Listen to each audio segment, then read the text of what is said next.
Muy buenas tardes. Es un gusto para el Servicio de Rentas Internas, a quien represento, el poder compartir este espacio de diálogo con representantes del sector empresarial, en este caso del sector de alimentos. El diálogo permite construir el cambio en las sociedades. El día de ayer justamente tuvimos un espacio de diálogo con todo el sector exportador de banano y conversábamos de las diferencias que tenemos entre el Servicio de Rentas Internas y los exportadores de banano. Me parecen diferencias complejas, pero creo que con el tiempo las vamos poco a poco solucionando.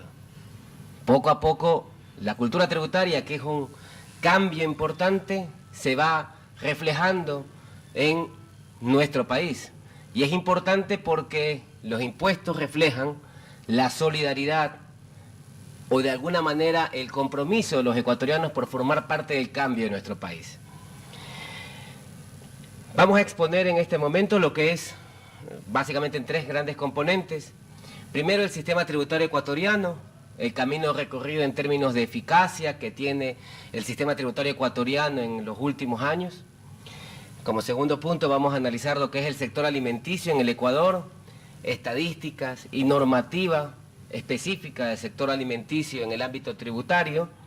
Y finalmente vamos a ver cuánto paga de impuestos el sector alimenticio en el país. Está contribuyendo en la medida de lo justo que corresponde de acuerdo a lo que mandan las leyes vigentes en el país. ¿Cuáles son los aspectos tributarios que vale la pena hacer un repaso en esta tarde? Comencemos. ¿Cómo anda el sistema tributario ecuatoriano en términos de eficacia del mismo? Recordemos que los impuestos son parte del régimen de desarrollo para garantizar la realización del buen vivir en nuestro país. Se señala en la Constitución que el Estado planificará el desarrollo del país para garantizar la consecución de los objetivos del régimen de desarrollo. Y esos pilares del régimen de desarrollo, como ustedes pueden ver en la lámina, es la soberanía económica, producción y empleo, soberanía alimentaria, planificación participativa, sectores estratégicos. Dentro de soberanía económica está implícito el componente impuestos, con un rol fundamental para garantizar el desarrollo de los ecuatorianos, de nuestro país, financiado en buena parte con los impuestos. Los impuestos actualmente representan más del 60% del presupuesto general del Estado, tanto los que administra el Servicio de Rentas Internas como los que comentaba mi predecesor, los de aduanas, representan más del 60% del presupuesto del Estado. Eso nos ha liberado un poco de la dependencia del petróleo y también a pensar que toda la obra pública que hace un gobierno, en general el Estado, se financia en buena parte por nuestro aporte a través del pago de nuestros impuestos. En este gráfico vemos es la presión tributaria. Es el principal índice de eficiencia de un sistema tributario que se utiliza incluso comparativamente a nivel internacional. Es decir, no importa si el país es grande o pequeño, se compara cuánto se recauda de impuestos frente a la producción total del país. Entonces, países como Brasil, Argentina, Chile, son comparables con este índice. Este índice, recaudación de impuestos frente al Producto Interno Bruto, refleja la carga fiscal, cuánto se le extrae de impuestos a la economía, lo que produce la economía de un país. En el año 2009, que empezó la actual administración del Servicio de Rentas Internas, estaba en el orden del 13%, y en el 2013 vamos a terminar en el orden del 15.6%. Es decir, ha habido un esfuerzo fiscal importante de los ecuatorianos por mejorar el financiamiento del presupuesto. Y esto, visto en valores absolutos, ustedes pueden ver las barras como vienen creciendo. Si el año 2001 se recaudaban 2.387 millones, en el año 2012 cerramos ya en 11.267 millones de dólares. Un crecimiento importante que ha permitido obviamente el financiamiento del presupuesto general del Estado. No obstante, señalar que si bien esa presión tributaria viene creciendo el esfuerzo fiscal de todos los ecuatorianos, esa presión fiscal todavía no está por encima de la presión fiscal de los países de América Latina. En este gráfico ustedes pueden ver Argentina, la línea roja, como también ha crecido su presión fiscal y está por encima de Ecuador. Bolivia está por encima de Ecuador, Brasil por encima de Ecuador, Chile por encima de Ecuador. Todos los países tienen una carga fiscal mayor que la de Ecuador. Por lo tanto, No es que Ecuador se paguen demasiados impuestos comparativamente con otros países. Se está recaudando más y se está reduciendo la evasión y eso le hace bien a cualquier país. Pero todavía hay espacio para seguir aportando de mejor manera y más aún sobre todo en el principal impuesto en el cual hacemos énfasis en el SRI, que es el impuesto a la renta. El impuesto más progresivo, que lo paga más el que más tiene y que paga menos el que menos tiene, pero que todos debemos contribuir. Ahora, este modelo de gestión que ha venido desarrollando el Servicio de Rentas Internas, donde se ha hecho énfasis en una nueva cultura tributaria y también en brindar un servicio de calidad al usuario, pero también fortalecer los procesos de control, ha conllevado a que la deuda que se genere de año a año vaya en el 2007 de 128 millones de dólares a 376 millones de dólares. Más adelante vamos a ver cuánto es la deuda que le deben de impuestos el sector de alimentos al país. El total de ingresos de toda la economía ecuatoriana, de los grandes contribuyentes, es de 49 mil millones de dólares y el impuesto a la renta que han generado es de 1.186 millones de dólares. Pero vemos como en los últimos años este comportamiento, tanto de ingresos como de declaración, como de deuda generada, ha venido creciendo significativamente. Ahora pasemos a revisar el sector alimenticio en el Ecuador, las estadísticas de este sector a nivel agregado y cuál es la normativa de este sector.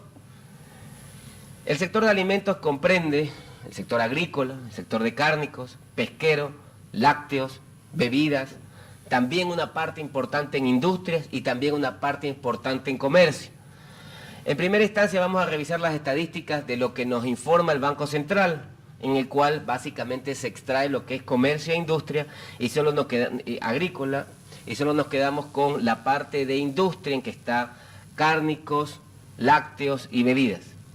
Dentro de manufactura, de acuerdo con el Banco Central, la industria en el país representa el 14% del PIB y dentro de ese 14% del PIB, el mayor sector de actividad económica en la producción nacional, manufactura, dentro de ella está elaboración de productos alimenticios y bebidas en primer lugar con 7.8%.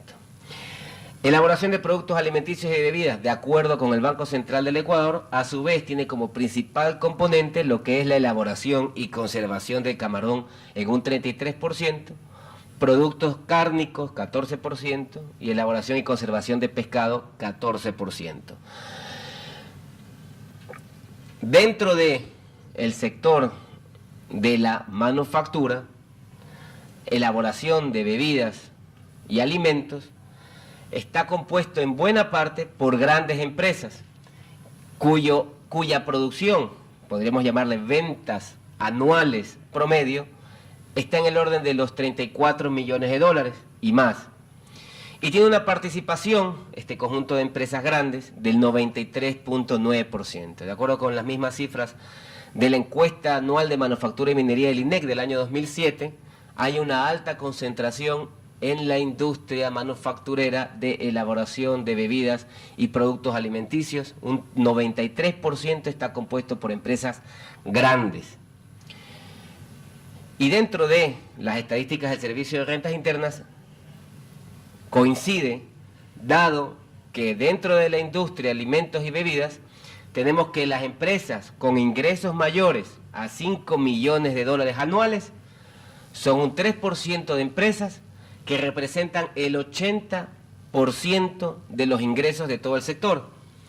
Y a su vez contribuyen con el 85% del impuesto a la renta que genera todo el sector. Es decir, con las cifras tanto de la encuesta anual de manufactura y minería como las cifras del Servicio de Rentas Internas, se denota un tema, yo no diría preocupante necesariamente, sino característico del sector, de la alta concentración que tiene en pocas empresas los ingresos, el número de contribuyentes, los pocos contribuyentes, perdón, y el impuesto que se paga.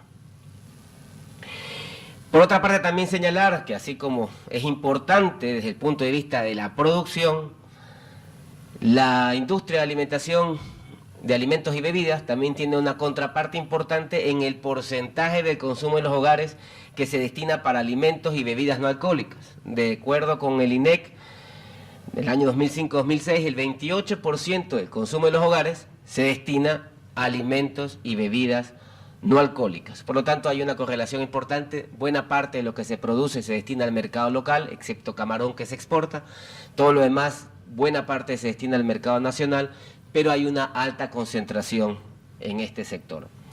Por un lado, también el Banco Central nos da información de la producción y el destino de la producción, tanto para el sector agrícola, cuya producción es de 6.900 millones de dólares, y se importa 442 millones de dólares, productos agrícolas, y buena parte de esto se destina para la exportación, un 60%, y para el consumo local, 33%. El sector cárnico prácticamente se produce 4.000 millones de dólares, muy poca importación, y prácticamente toda la producción del sector cárnico es para el consumo de los hogares, nada para la exportación.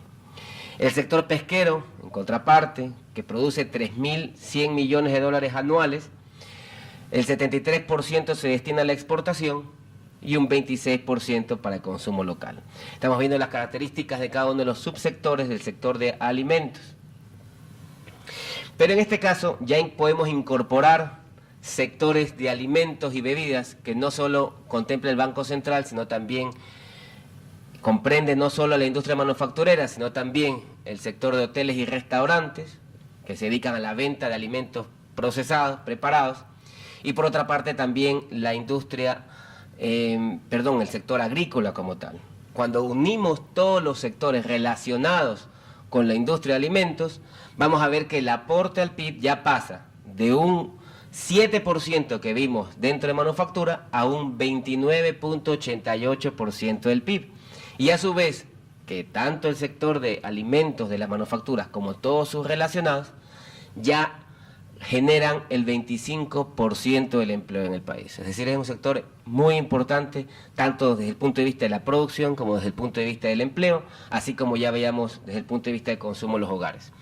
El sector de lácteos tiene una producción anual de casi 1.000 millones de dólares. Fíjense ustedes que es deficitario, esto ya creo que todos lo conocemos, de 874 millones que se producen, se consumen localmente 1.000 millones de dólares, por lo tanto el resto debe ser o importado o de alguna manera abastecido al mercado local. El sector de bebidas, una producción de 1.124 millones, cuyo consumo principalmente es a nivel doméstico. Y finalmente otros sectores de alimentos, con una producción de 4.244 millones de dólares, y el destino principal es el consumo local. En cuanto a la normativa tributaria para este sector, para los operadores del sector de alimentos y bebidas, básicamente hay normativa general que tiene relación con el sector y normativa específica. Lo que se ha hecho en los últimos años se resume en estos puntos. Se ha creado un sistema presuntivo para la liquidación y pago del impuesto a la renta. Se ha revisado el impuesto a las tierras rurales para la producción agrícola. Se han incorporado beneficios del Código de la Producción. Se ha revisado el anticipo del impuesto a la renta. Se ha revisado el régimen de IVA para el sector florícola y se ha hecho también una revisión del impuesto a la salida de divisas. Revisemos a detalle los cambios en la normativa relacionados con este sector. Primero, respecto de un sistema de renta presuntiva, y esto para los productores agrícolas. La Ley de Fomento Ambiental incluye una norma que permite liquidar el impuesto a la renta presuntivamente al sector bananero, en base a una tarifa fija del impuesto a la renta. Tengan presente esto.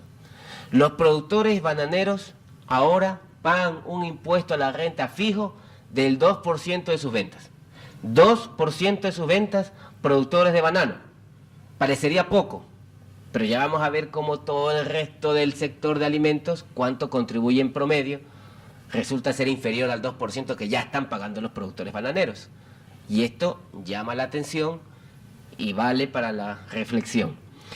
Con la entrada en vigencia de esta disposición, incluso la norma prevé que todos los sectores de producción agrícola podrían beneficiarse de esta tarifa plana y ya no tener la obligación de liquidar un impuesto a la renta, sino el 2% que me retienen en mis ventas es un impuesto liberatorio y con eso yo mantengo seguridad jurídica de que mi comportamiento está acorde con las leyes vigentes. Es un sistema presuntivo, no de acogimiento voluntario, sino obligatorio para todos los productores de banano, que me retiene el exportador al momento de yo venderle las cajas de banano. Como segundo punto, también se hicieron reformas en la Ley de Fomento Ambiental para lo que es el impuesto de las tierras rurales, para que se incorporen otras zonas del país al mismo tratamiento que tiene la región amazónica. Pagarán el impuesto sobre las tierras rurales sobre las 70 hectáreas. Y además, en la reforma de la Ley de Fomento Ambiental, también se consideró que se podrá incluir como crédito tributario lo que una empresa tenga que pagar como impuesto a las tierras rurales, lo que yo invierta en proyectos de reforestación debidamente calificados por el Ministerio de Ambiente. Entonces esto de alguna manera incentiva para que las personas, a los productores agrícolas que tienen extensiones de tierra, puedan a su vez, vía reforestación, no pagar el impuesto a las tierras rurales. En el Código de la Producción se incorporaron algunos beneficios también para este sector, que también incluye al sector de alimentos, sean productores agropecuarios o no. Y dentro de ello tenemos la reducción del impuesto a la renta. Esto es un beneficio general a todos los contribuyentes, pero que también les beneficia al sector de alimentos. La reducción del impuesto a la renta, que fue progresivamente del 25% y ya desde este año en adelante del 22%.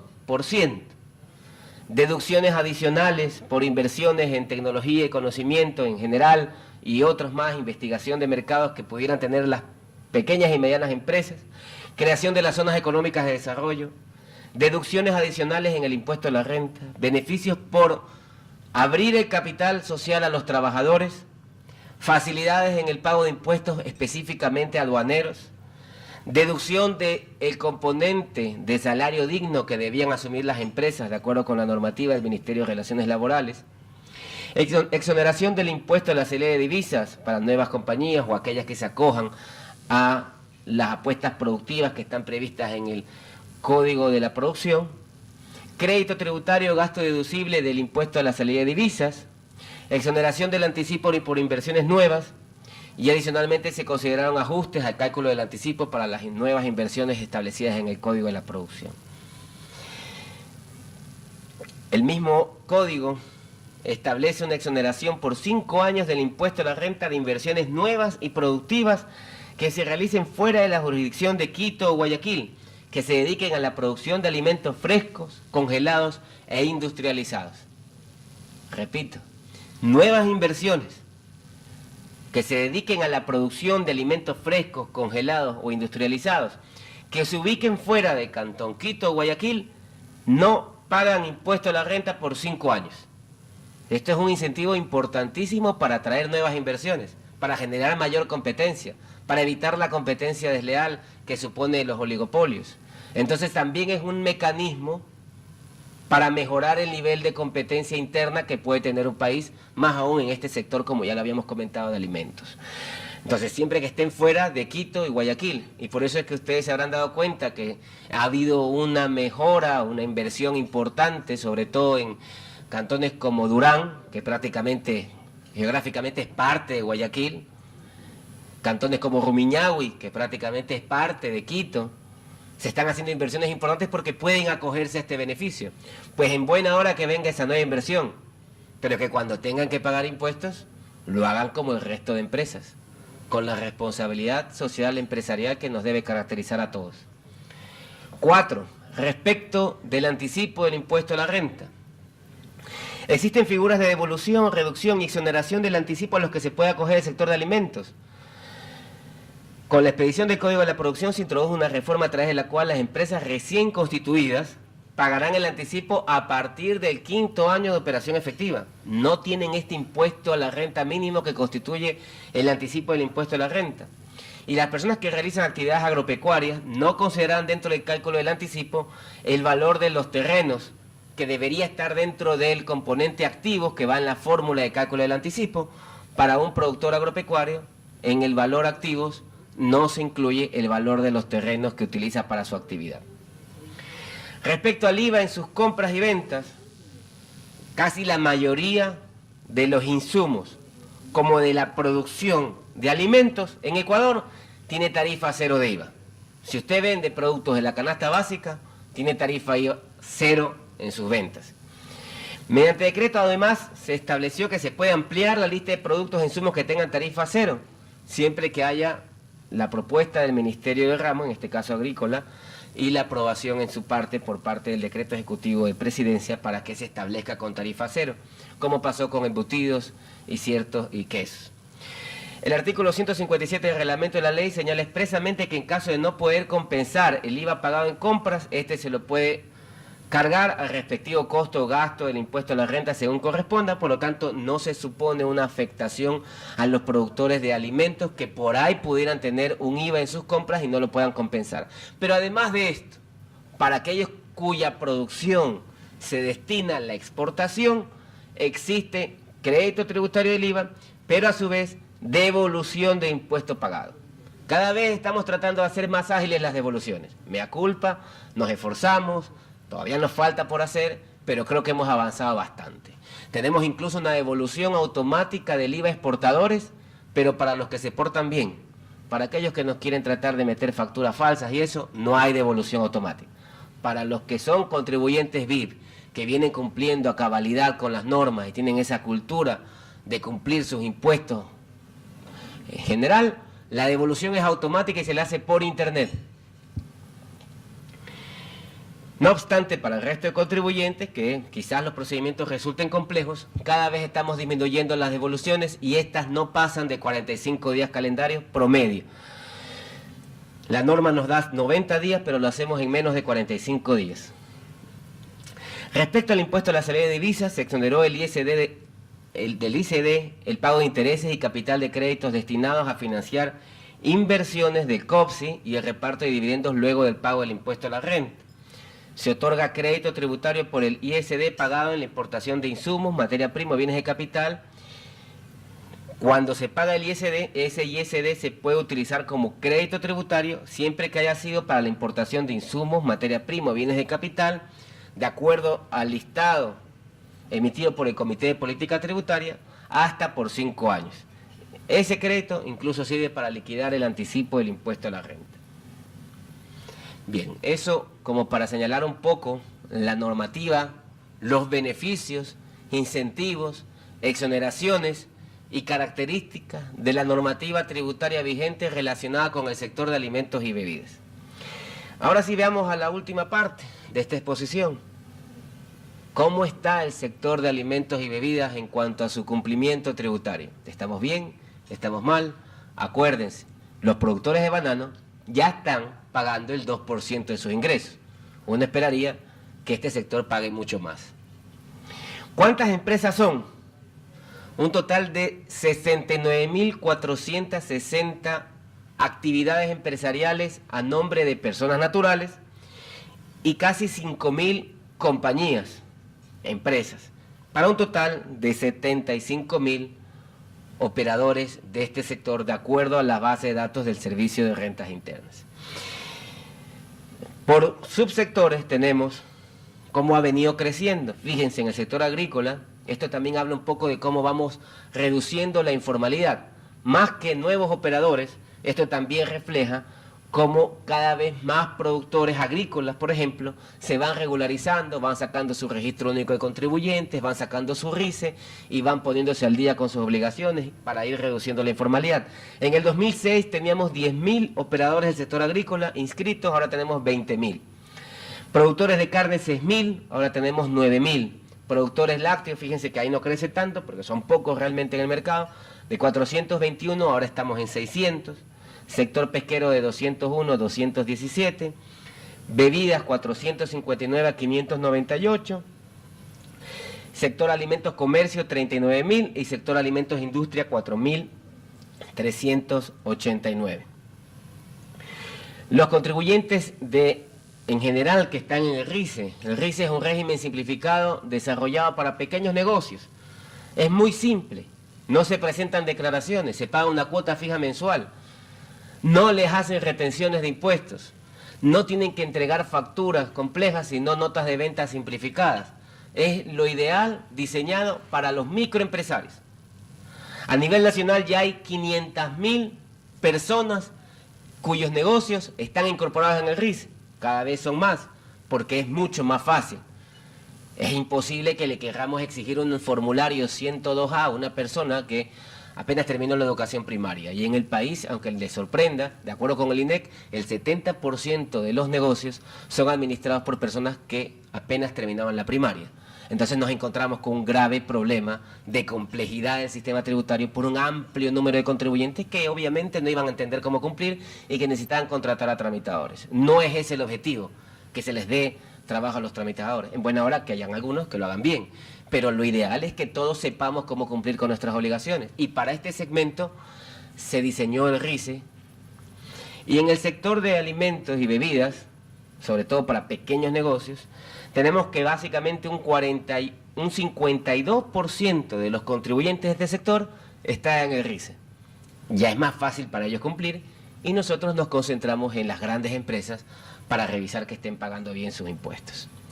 Y aquí tenemos las cifras propias de la tributación de este sector. Ustedes ven en la primer cuadro, el gráfico, los ingresos y los costos. Siempre andan de la mano, casi que tienen los mismos costos. Los gerentes financieros tienen una habilidad impresionante para predecir sus estados financieros, porque casi siempre los cumplen a cabalidad, 100% de ejecución presupuestaria y muy poco margen de diferencia entre ingresos y costos y gastos. Y eso deriva un impuesto a la renta causado, que a nivel de toda la industria representa un total de $297.000 al año. Ha venido creciendo del 2006, $100.000 al año, al 2012, $297.000. Las utilidades, sector agrícola, han pasado, si bien crecen en todos los sectores, de 48 millones a 97 millones, en el sector cárnicos de 99 millones a 180 millones. Esto ha permitido que el impuesto a su vez vaya creciendo, pero fíjense ustedes, el impuesto frente a los facturados, frente a sus ingresos, apenas llega al 1.1%. El sector de alimentos en nuestro país está pagando menos que los productores de banano. 1.1 veces, $1.1 por cada $100 de ingresos. Realmente hay que hacer un mayor esfuerzo. Se hace un llamado a la conciencia de los empresarios. Hay muy buenos empresarios que están siempre listados en el mayor ranking de principales pagadores de impuestos, pero lamentablemente hay muchos otros que están buscando la manera de no pagar sus impuestos. Y aquí lo podemos ver por subsectores también. El impuesto frente a ingresos ha venido creciendo, pero excepto en el sector lácteo, pesquero y bebidas e industria de alimentos apenas supera el 1%. Bien. En los últimos años hemos hecho importantes determinaciones tributarias en este sector. Para resumir, el dato feo, el dato fuerte, es que desde el 2009 al 2013, el Servicio de Rentas Internas ha detectado glosas por 1.120 millones de dólares. 1.120 millones de dólares. Ahí estamos hablando de más o menos la cuarta parte del impuesto a pagar, casi 300 millones de dólares que el sector de alimentos y bebidas le debe al país por impuestos del 2009 al 2013. Es una cifra significativa. De los 1.120 millones que ustedes ven ahí, casi 500 millones corresponden al sector de exportación de banano. Pero será la mitad y es importantísimo, pero la otra mitad está en las grandes empresas del sector de alimentos y bebidas. Por eso en esta presentación, pero lamentablemente por temas de tiempo no voy a poder detallar, están resumidas todas las distintas glosas que se han venido identificando, detectando, tanto en actividades de elaboración de bebidas gaseosas. El principal motivo de las glosas es por no entregar información, por no aportar a la seguridad social a los trabajadores. Esto se ha venido corrigiendo, pero en los años revisados no se hacía el aporte a la seguridad social y ese gasto no era deducible.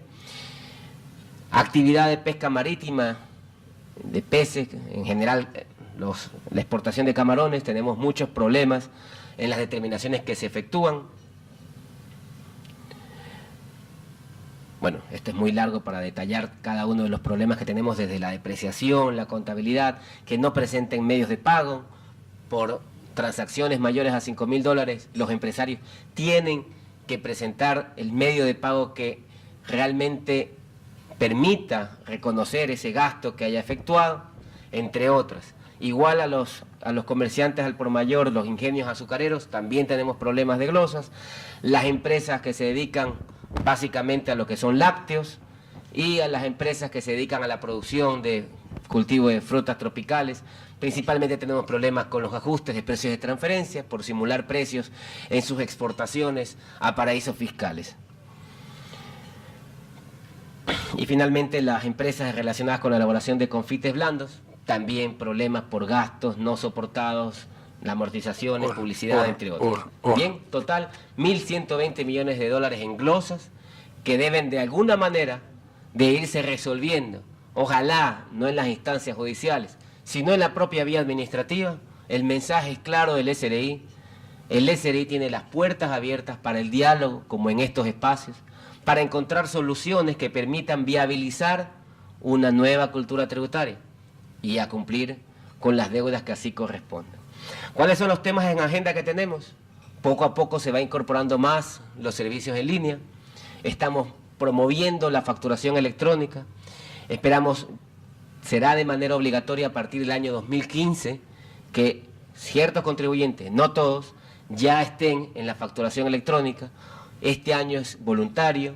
A mediados del próximo año comienza a ser obligatorio para ciertos sectores y en el 2015 ya la gran mayoría de los contribuyentes en el país tendrán que acogerse a la facturación electrónica, porque tiene un montón de beneficios y lo estamos probando. Ya son un total de más de 50 empresas que están en la facturación electrónica y ya se han emitido más de 8 millones de comprobantes electrónicos. Nosotros estamos bastante probados el sistema e invitamos a todos los contribuyentes que conozcan, se pueden inscribir en el proceso voluntariamente a través de nuestra página web, inscribir y probar el modelo. También estamos fomentando que los contribuyentes que tengan las deudas, como hemos descrito, puedan hacer pagos parciales de las mismas para no seguir acumulando intereses cuantiosos que terminan afectando a los contribuyentes. No se trata de contratar a un abogado para impugnar lo que dice el SRI, sino contratar a un abogado cuando uno cree que tiene la razón en derecho y quiere discutirlo, pero la mayoría de los contribuyentes impugnan todas las glosas y acumulan intereses. Y el interés que cobra el SRI es el más alto del mercado, es 1.5 veces la tasa activa referencial. El peor negocio en este país es deber al SRI. Así que lo mejor, financieramente hablando, es acercarse, dialogar y encontrar una forma de reconocer, aunque sea parcialmente, la deuda y no seguir acumulando intereses. También tenemos muchos problemas con asesores tributarios que muchas veces intimidan, asustan a nuestros contribuyentes y les hacen cometer errores. Hay asesores buenos, en buena hora, pero también hay asesores cuya práctica es asustar al ciudadano y hacerle ver como que los del SRI somos unos cucos. Yo no creo que ni me parezca, soy bastante joven para ser un cuco. Más bien, damos la total apertura para el diálogo, para que conozcan la situación los empresarios y podamos resolver los temas, porque a nosotros tampoco es que nos gusta tener problemas con todos los contribuyentes. Y para cerrar, comentarles que mucho se habla, mucho se lee en las revistas, en general, ECO, gestión, todo el tiempo veo un apartado interesante sobre lo que es la responsabilidad social empresarial. Y me parece excelente que las empresas incursionen en este esquema, en este modelo, en este concepto de responsabilidad social empresarial, que antes incluso la evaluación es que se entendía como crear empleos, pagar impuestos y generar utilidades a los accionistas. Y ahora incluso el tema de responsabilidad social empresarial incorpora conceptos como cuidar el medio ambiente, cuidar del contexto de grupos sociales en los que interactúa la empresa, en buena hora. Yo creo que esto es importante para tener una responsabilidad ética de las empresas con su entorno. Pero no olvidemos que el principal componente es el pago de los impuestos. Y yo creo que las empresas, bienvenidas las inversiones al país, pero no olvidemos este impuesto como un claro concepto de responsabilidad social empresarial. El camino está trazado, las metas son desafiantes, estamos construyendo el sistema tributario que los ecuatorianos nos merecemos. Los invitamos todos a ser parte de este sistema. Muchísimas gracias.